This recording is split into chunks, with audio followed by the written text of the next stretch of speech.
you know, this lock of wool. I thought the history in this lock of wool.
Hi friends, welcome to my channel about creating and using hand spun yarn.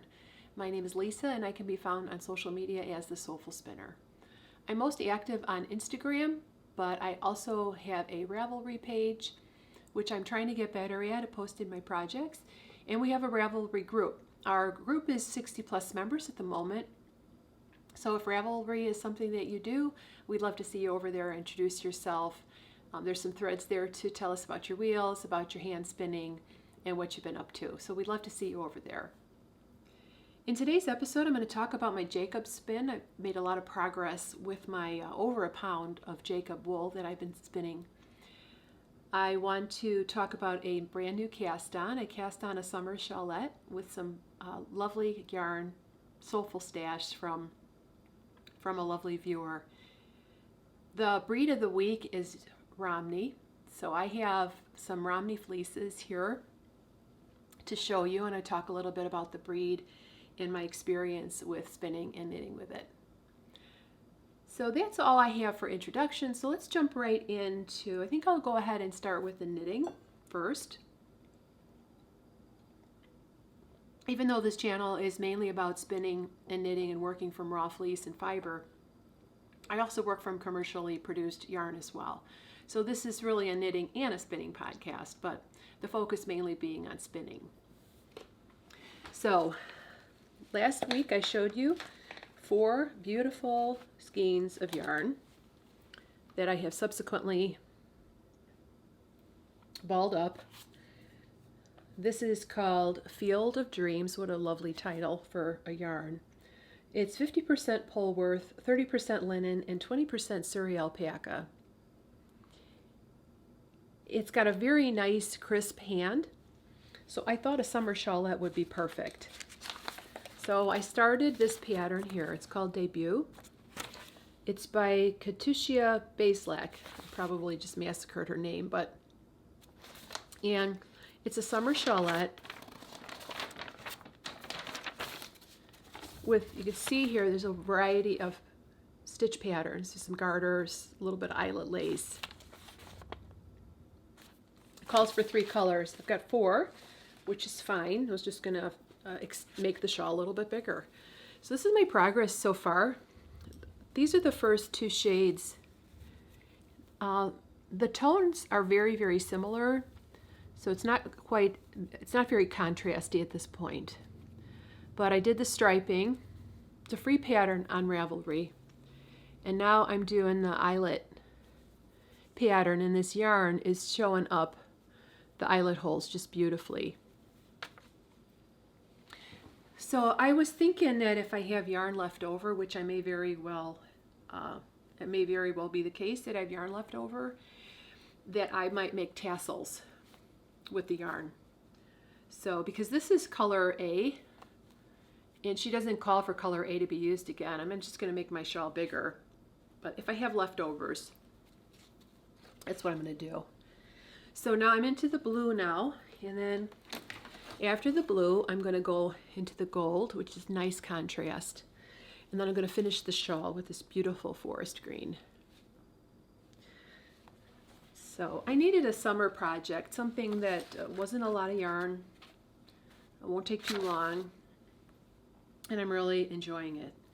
I'm knitting this on 5mm needles, which is a US 8, and these are my gingers, which I really am enjoying.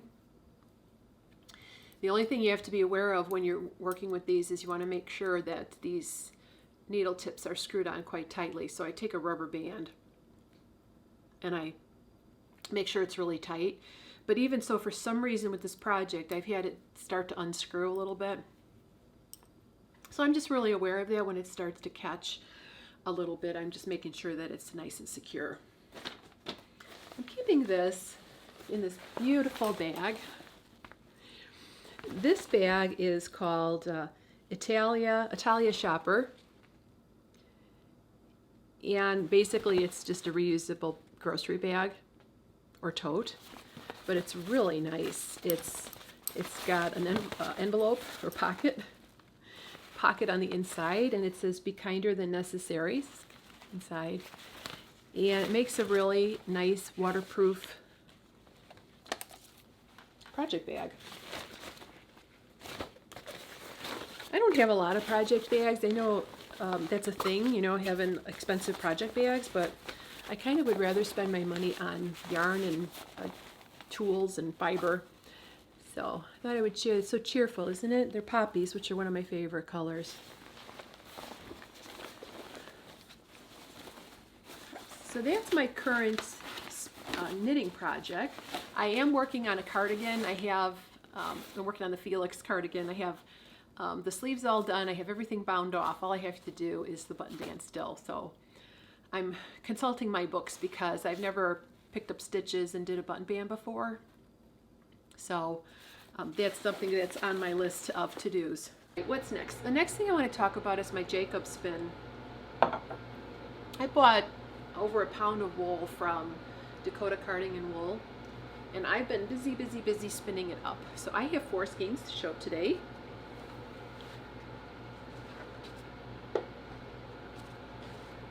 So these are my skeins that I have finished. These are completely done. This is the lightest shade, which is mostly white with some soft grays. And then here's another one with a little bit more of the grays, very tweedy looking yarn.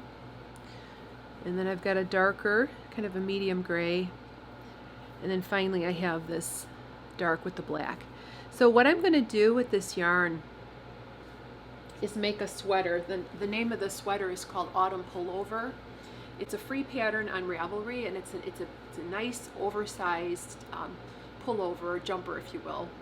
It's got raglan shaping and just kind of loose fitting. I want it to be like a sweatshirt, so when it's fall and it's crispy outside, I have a nice big woolly sweater to put on. So I had 18 ounces from Kelly, and I didn't think that was going to be enough, so I went into my stash and carded up a couple of bats to add into this. I felt like I was a little shy of the lightest shade, so I went into my Jacob fleece and I made some bats. They look like this. Pretty. It's like a pillow. And these have spun up into mostly white with a little gray. I want to keep that tweedy effect. So my plan is to start the pullover with the lightest shade at the top. It's got a nice little detail right here, and then work down to the darker shades towards the bottom of the sweater. So it has been an absolute joy to spin Jacob. You know that saying, it spins itself, it just spins itself. Now when I received the wool, it was in these kind of big cloudy preparations. Kelly has an industrial carding mill, and she basically just kind of runs it through, and so all the colors were separated. It was kind of this loose cloud of fiber, which I was spinning quite well, but I started to feel like it was just a little uneven, so there'd be like real thick bits and real thin bits. So what I did with some of the wool is I sent it through my carder, which I kind of wish I had done this from the beginning. One time through the carder, and I ended up with these bats. Jacob wool is so easy to work with, you guys. If you are interested in working with your first fleece, I highly recommend Jacob. Yay, my air conditioner went off, so now you can hear me better. So here's my bats. So I tried to keep the color progression, so I'm getting this gradient. So yeah, I just ran it through my drum carder. And now what I'm doing is I am just taking the bat and then gently taking off a piece, and then just gently attenuating it, and then making into these little nests here. And spinning it long draw on my Lendrum wheel. So right in here, I will do a little spinning interlude and show you how I am spinning my fiber prep on my Lendrum Saxony wheel. I hope you enjoy it.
The breed of the week is Romney. Romney is one of my favorite breeds of sheep, though I think I say that about every breed that I work with. I haven't met a breed that I didn't love, but Romney is really a beautiful, very versatile breed and very easy, again, easy wool to work with.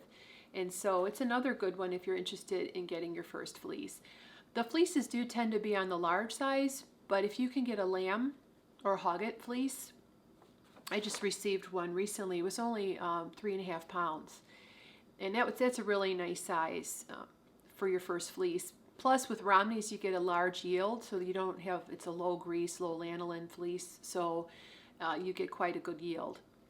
So I thought I would read a little bit of information about the Romney. I read this from the Oklahoma State. They have a really nice website where they talk about all the different breeds of sheep. Of course, you can always consult the trusty, handy-dandy Fleece and Fiber Source book if you're interested in reading a lot about different sheep breeds. But because this is a copyright book, I thought that just reading right from the book, I don't know, it didn't seem right for some reason. So the information that I'm going to share with you today is readily available on the web. There's American Romney Association, and then of course there's a really cool website about the Romney Marsh and that region and the history of the sheep that I will link below. So I'm going to read a little bit about the Romney sheep from the website. The Romney traces its beginning to the marshy areas of Kent in England. Its origin lies with the old established dual-purpose Romney Marsh breed, which was improved with Leicester blood in the 19th century. Often swept with harsh winds and heavy rainfall, the Kent landscape is abundant with lush forage. These geographic and climatic conditions have led to the development of some specific characteristics in the Romney breed. These traits include hoofs that are resistant to foot rot and fleeces that remain healthy in harsh weather. Due to the similar land topography and weather conditions, the Romney breed made an easy transition to New Zealand and the Falkland Islands, where it became quickly established and still remains the predominant breed.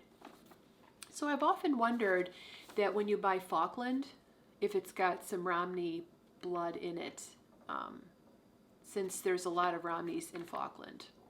Interesting. There's more to investigate. In 1904, William Riddell and Sons of Monmouth, Oregon, imported the first Romneys to North America, where their popularity increased rapidly. The American Romney Breeders Association was founded in 1912 by Joe Wing, a world traveler and a great judge of sheep. At one time, with the University of California, he was an blah, blah, blah. We don't care about him. The present-day American Romney is a product of English and more recently New Zealand bloodlines, which have enhanced the progress of the breed and helped maintain a diverse gene pool within North America. The first purebred natural colored Romneys were registered by the association in 1972. In the last 3 decades, the popularity of Romneys has spread from the West Coast across the nation, with much recent growth coming in the middle and eastern states. The Romney has become a national breed. In the Fleece and Fiber Source book, they said that if Romney was a student, it would be high school president, senior class president. Just, it can do everything, and it's just an all-rounder, wonderful breed. So it's a dual-purpose breed. It remains so today, found in every type of farming environment. The Romney fleece is unique among all breeds of sheep in the way it combines several important traits. The fleece is lustrous. It hangs in separate locks with minimal cross fibers between the locks. It is also high-yielding and easily spun. Uniformity of crimp from the butt to the tip of the lock is also typical of the breed. Romney wool is the finest fiber diameter of all the long wool breeds. The spinning count may run from 40 to 48, which is the Bradford count, which I don't really know much about. It has something to do with how many yards you can get out of a pound of fiber. And according to this article, the micron's 31 to 38. Ideally, the spinning count of the fleece is consistent over the entire body. So that's been my experience too with the fleeces that I have worked with, is that the quality of the fleece is pretty much consistent from the tip to the butt. You know, the whole fleece is pretty much consistent. Fleeces can weigh between 8 and 12 pounds. It's a low grease wool, so it yields a range of 65 to 80%.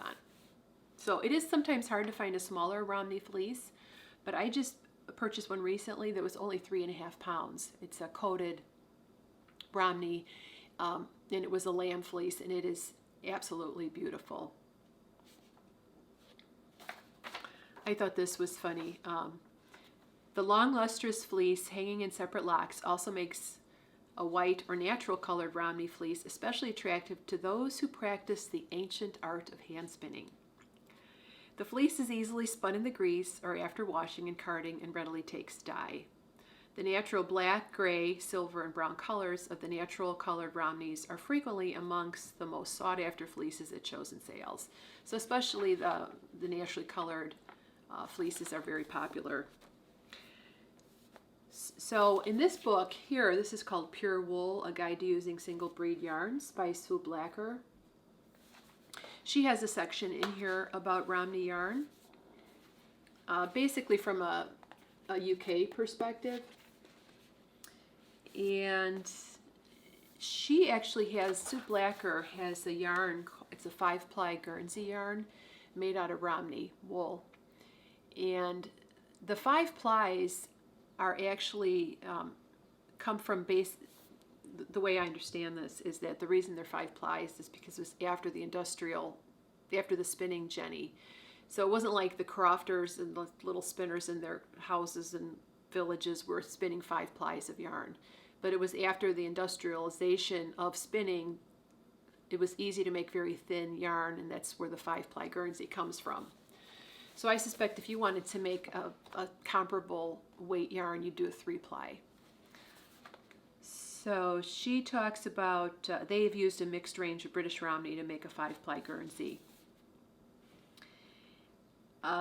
She says that Romneys are good for carpets, inner and outer garments, depending on the fleece, rug, mats, and pillows, dyeing, hand spinning, and felting. And it's not so good for baby clothes. Yeah, no kidding. So here's a picture. It's a Romney. They're cute. They have the cutest lamb faces. And this is her 5-ply Guernsey, which makes this pattern here.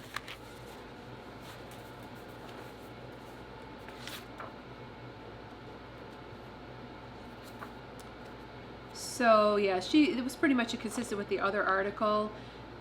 She says that the micron count for UK Romney is 30 to 34, New Zealand 35 to 57, US average 30 to 35. It's a well-defined crimp. The handle is coarse to fine.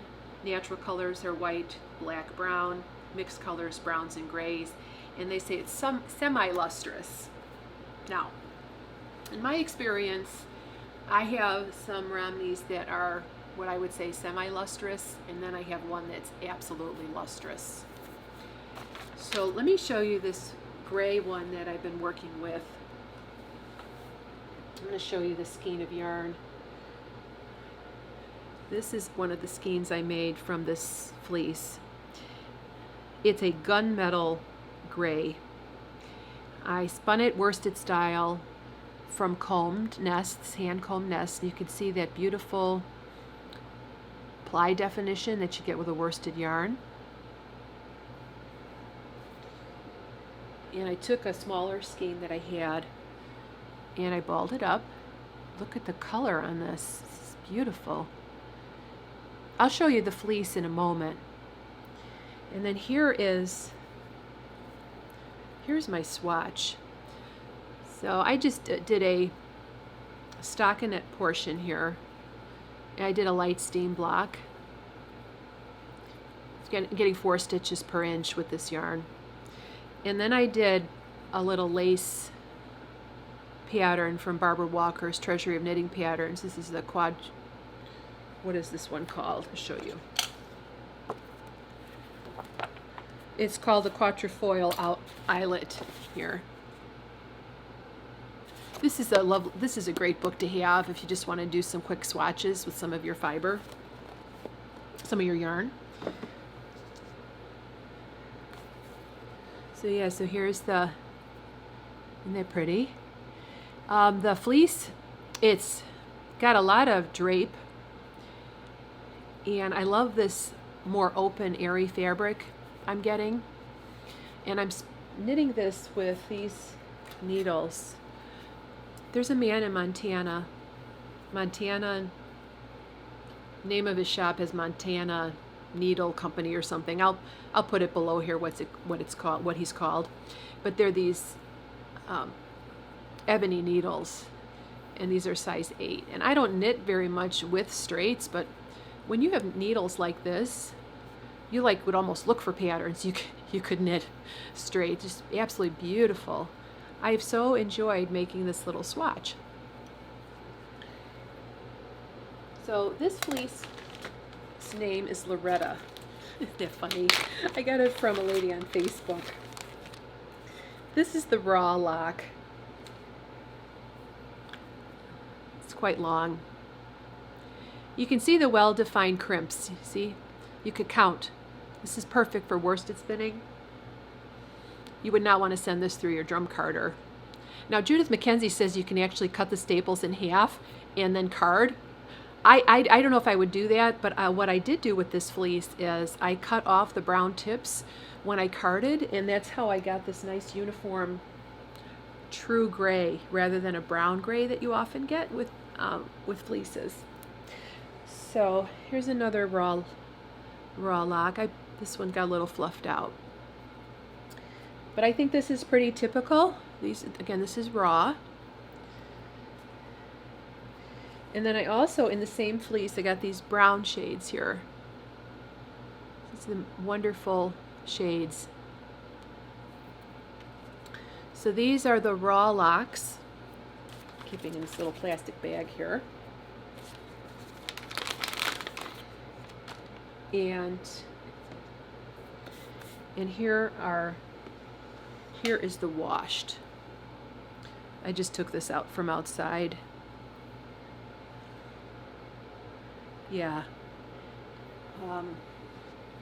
You know, I'm struck by when I read about the history of wool, especially its role in the British Empire and the value of wool. It just makes me think about how valuable this commodity was.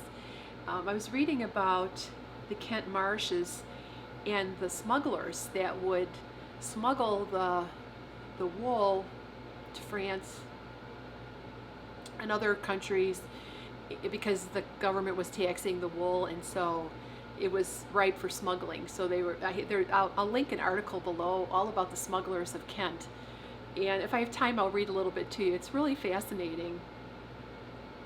But you know, the value of wool and its role in history is something that you could really spend a lot of time learning about. But let me get back to my fleece here.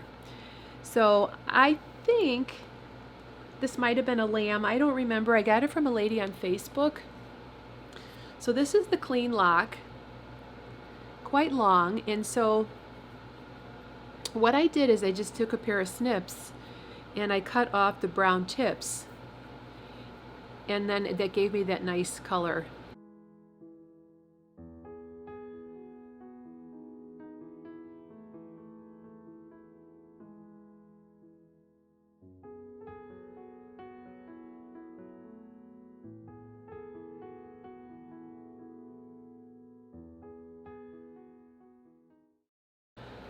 I think this would make a beautiful cardigan, and maybe with a lace detail along the bottom, knitted an open gauge. It would be nice and light, and it would have a nice flow and a nice drape to it. I think what I'm going to do next is get you up close to some of my fleece samples on my desk here, and then I'll come back and I'll tell you a little bit more about the breed. So this is I'm going to work backwards from my most recent Romney to one of the oldest ones I had in my stash. So this is Scarlet. This is a Hogget, or yearling. I believe Hogget means yearling fleece. I was perusing Facebook, the fleece raw wool or fleece. I can't remember the name of there's two groups on Facebook that sells raw wool. I'll link them below. You do have to ask to join. I warn you, it's a dangerous place. This is coated. As you can see, to me it looks clean. It's wonderfully, beautifully clean. The name of the shepherdess is Lisa Logue, and it's from Pennsylvania. I think that's a pretty humid environment too. Very reasonably priced and very quick shipping. It was a little over 3 pounds. I'll show you up close. This is the raw lock here. Again, in the camera, it almost looks clean. You can see the little bit of yellow there. And then here are the clean locks. Sorry about that air conditioning unit here. I'm in the basement and it's quite loud. But here are the clean locks. You can see the nice, consistent, even crimp from the butt end all the way to the tip. And it's a very strong fleece, and what I'm doing with this one is I'm just combing it into these little nests with my combs. And then I've been doing some sampling here with my spindles. And it's very nice for worsted spinning. Because of the staple length, when you draft out, you can draft a little bit more than half every time you draft. And so if you've got a 4-inch staple, you know, you can go 2 to 3-inch drafting out, and it just makes worsted spinning to me a lot more pleasant when you have a longer lock or longer staple length. So that's Scarlet. Now let's go to the gray one. So here's my gray fleece. This is freshly washed from outside.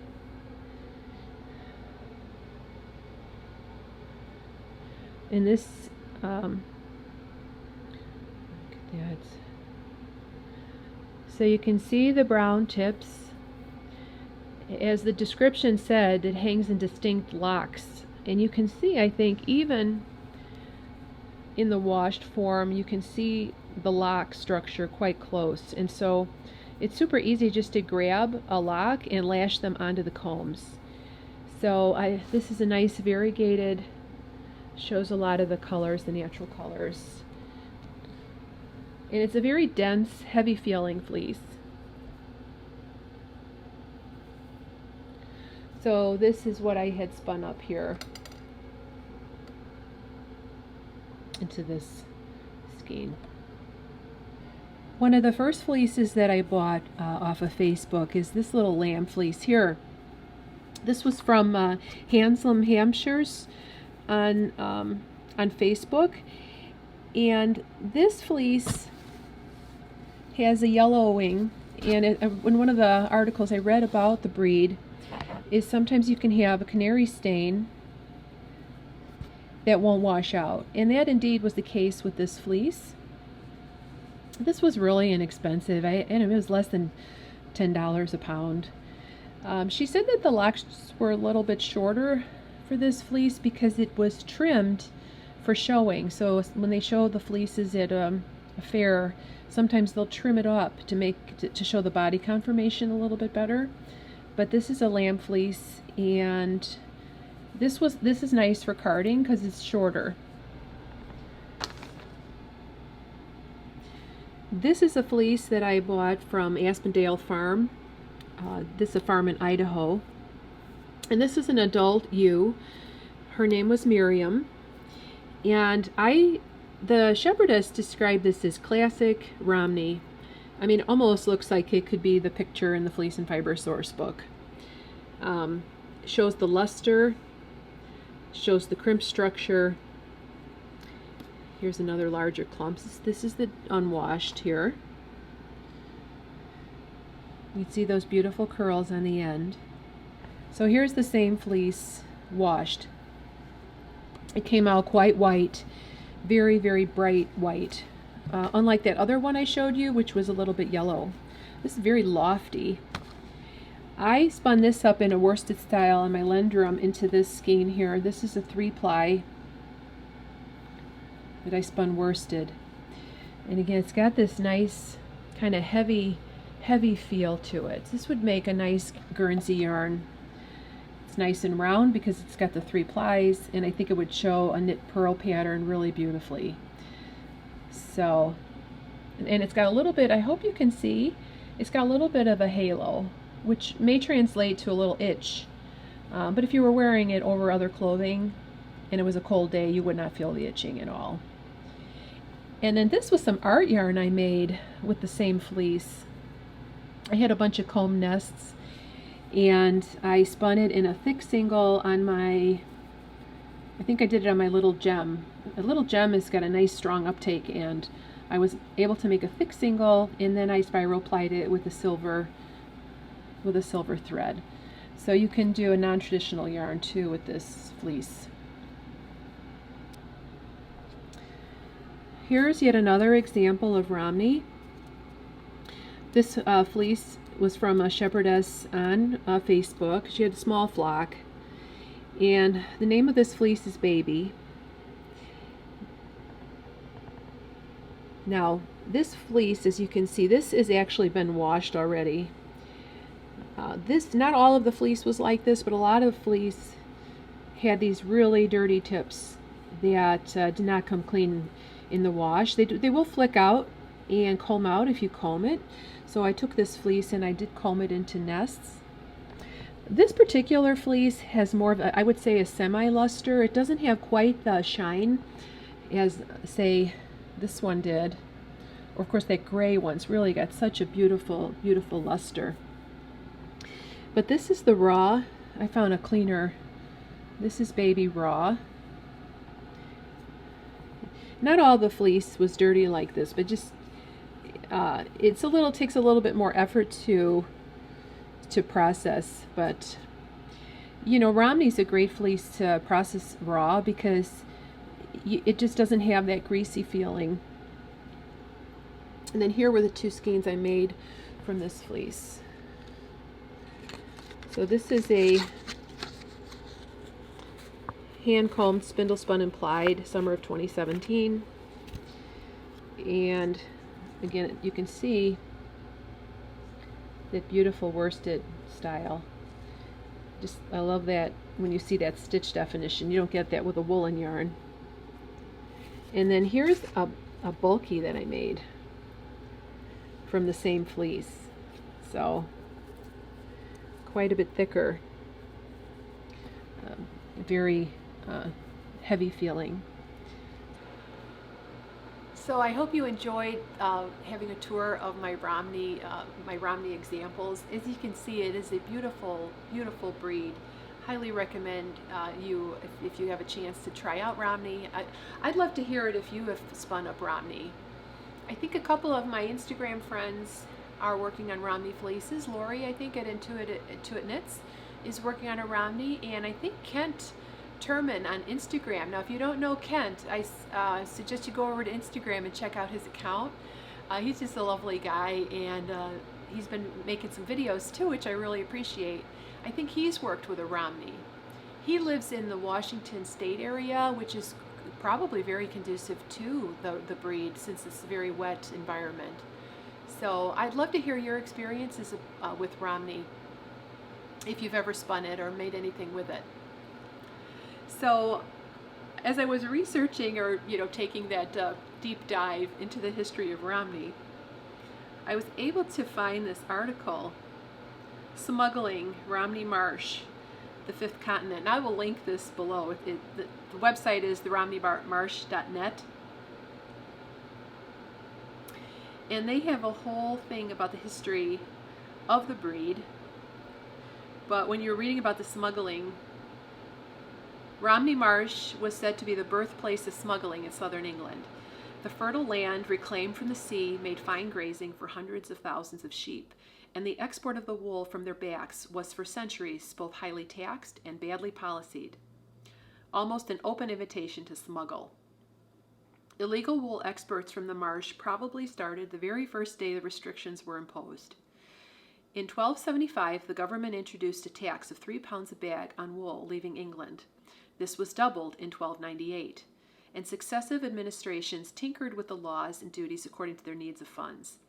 It was made illegal to export wool from other than designated ports in an attempt to protect their own clothing trade. So England would export a lot of their wool to Flanders because that's where the weavers were renowned. So there was a high demand for good quality wool. Wool smuggling from Romney Marsh fluctuated in response to the laws and to market forces. High demand at home meant there was less incentive to smuggle. But in the 15th century, though, the reverse happened and wool prices fell. The producers found it harder to make a living from the home market, and the expansion of smuggling was inevitable. I thought it was interesting that it says it was in the 17th century that the problem assumed epidemic proportions, and attention was focused firmly on Romney Marsh as the center for the trade. In 1660, wool exports were forbidden, and 2 years later, the death penalty was introduced for smuggling wool. We don't even value wool now. Back then, you could get killed for exporting it. They were called, the smugglers were called owlers. Again, I'll link a couple of websites below that I was reading about the history of the smugglers of the Romney Marsh. So it says the smuggling was at its height during a period from 1700 to 1840. It was the vast open areas of the Romney Marsh and the quietness and the closeness of the French coast, which can be seen on a clear day, which made the area perfect for smuggling. Smuggling started way back in the 14th century, and early smugglers were known as owlers, as they only worked at night, using the hoot of the owl as a signal. Their task was not so much smuggling in as smuggling out. Their valuable cargo was wool, being given the name Canterbury wool. So wool was in high demand in Holland and Belgium. Prices were high. So I thought that was really interesting. I was washing wool the other day and I had some drying outside, and invariably a couple of the locks will fall off the drying rack and land on the ground. And I was sitting there talking to my husband after work, and I picked up this lock, this lock of wool. I thought the history in this lock of wool.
I hope you enjoyed this little foray into the Romney breed.